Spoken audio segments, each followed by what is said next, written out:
Chapter 14, The Matching Necklace. As Nancy's eyes fluttered open, she saw Bess's anxious face bending over her. "Oh, thank goodness!" Bess exclaimed. "She's coming too." George and Mrs. Cornings stood at the other side of the bed. "You're in your room, dear," said Mrs. Corning. "How do you feel?"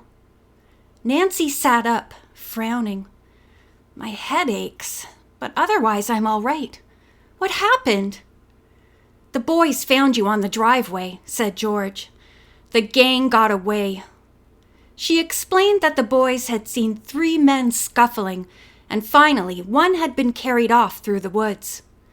By the time the boys had rescued Nancy, their search for the others was hopeless. "They took Morgan then?" Nancy asked. "I was afraid of that." She told how she had been pulled away from the houseman. "Lucky the thug didn't know it was you," said George, "or you'd have been kidnapped too."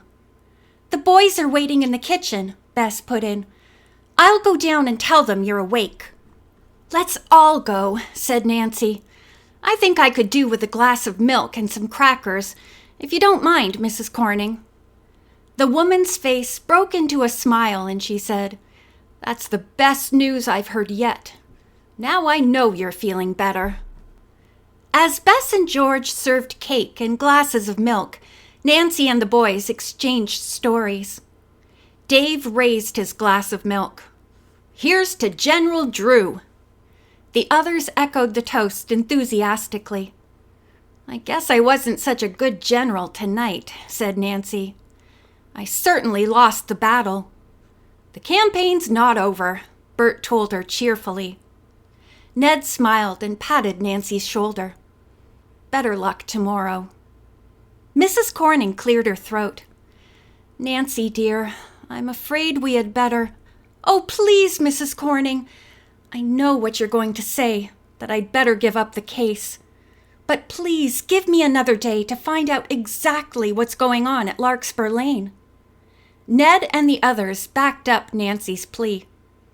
Mrs. Corning hesitated. "Well, all right, but we can't wait longer than tomorrow night." "I'll do my best to solve the mystery by then," Nancy said quietly. To herself, she added, "And no mistakes, Nancy Drew."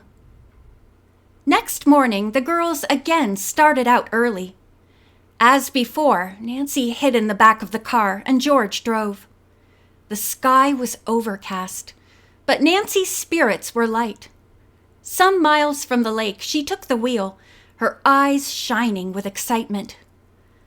"I don't see how you can be so cheerful," Bess grumbled. "You were knocked out last night, and now you're going into more danger." Nancy smiled. "I never felt better." Familiar with the way now, she was able to make good time to the spot where the sign L.S. Lane marked the battle line. "We're in enemy territory now," she remarked. "From now on, caution must be our password." Nancy drove past the half-concealed driveway and into the woods, where she parked the car behind a tangle of creeper and bittersweet. "No one will notice it here," Nancy said. "Now let's strike through the woods ahead and see how close we can come to the house without using the road." Cautiously, the girls worked their way around bramble and bush until the roof of the gatehouse came into view. They crept closer, and looks of dismay came over their faces. Tilted back in a chair against the gatepost was a man whom Nancy assumed was the gatekeeper. At his feet lay a brindled Great Dane, his tongue lolling and his eyes alert. Nancy gasped. "That's the beast that tackled me at the flower show," she whispered. "Let's hope he doesn't scent us." George said, "There's certainly no chance of getting in here. Let's go on." Nancy led the way to the right, still within the trees, always keeping the tall fence with its border of larkspur in view. After trudging through the woods for a quarter of a mile, the girls found that the fence turned to the left. It continued in a straight line up the shallow slope along the flower-lined enclosure. Ugh, it's rough traveling. Bess shuddered. I'm afraid of snakes. Want to wait here? George asked. I certainly do not, Bess retorted. I'd be scared to death by myself. Smothering her fears, Bess followed Nancy and George through the tangled undergrowth. At one point, they came to a place where a clump of trees partially concealed the house. Nancy called a halt for rest and consultation. She and George sat down. This wouldn't be a good spot to climb the fence, George observed, leaning back on her elbows. You'd rip your skirt on that barbed wire. Nancy looked at her in surprise. You'd do more than that. Don't you see? She asked, pointing to the top of the enclosure. I see a fence and 2 strands of barbed wire stretched along the top, George replied. Notice how the wire is fastened to the supporting posts? It's attached to little porcelain knobs. What does that have to do with it? Those knobs are insulators, which means the wire is charged with electricity. If you touch it, you will probably set off an alarm and get a bad shock besides. You could be killed. George gave a low whistle. It's a regular fort, said Bess. Yet how peaceful it all looks. Through the wire fence, the girls could see other flower gardens, occasional clumps of trees, and a view of the rear of the gatehouse. It was truly a lovely spot, except for the sinister strands of charged wire. Rested? Nancy asked.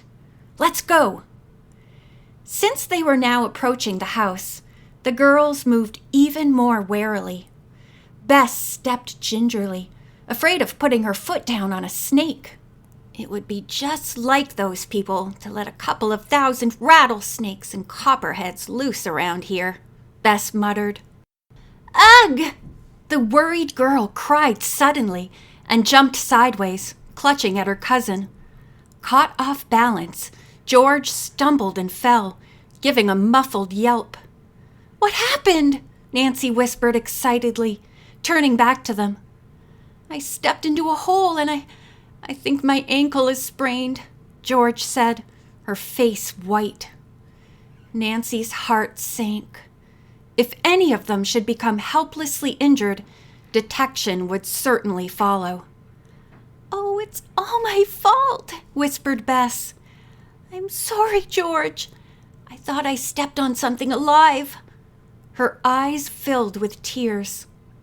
George managed a grin. Take it easy. I'm not dying. Nancy knelt beside George and with deft fingers felt the injured ankle, wishing that Dr. Spire were with them now. I'm sure it's not broken, she said softly. George rubbed her ankle gingerly. Go on, you two. I'll wait for you here. You're sure you're all right? Nancy asked. Yes. Go on, please. Nancy and Bess resumed their cautious advance to the top of the rise. There they had a full view of all the grounds. Surrounding the house was a wide lawn with gravel walks and flower beds. In the rear was a huge meadow, which Nancy surmised was used as a landing field for the airplane. The craft was not in sight. Just below the brow of the hill, and connected with the house by a long arbor, was a group of outbuildings. A carriage house evidently converted into a garage, a good-sized barn, and a chicken yard. Listen, Nancy said, raising a finger. I heard cooing. Pigeons! Bess exclaimed. The girls moved ahead until they were behind the carriage house, where they saw a small wooden building which had no window on their side. Here they rested in the shade until aroused by soft cooing and the sound of a man's voice. You're getting better, the listeners heard through the wooden walls. I guess you'll be able to work again if we keep you warm with this electric light.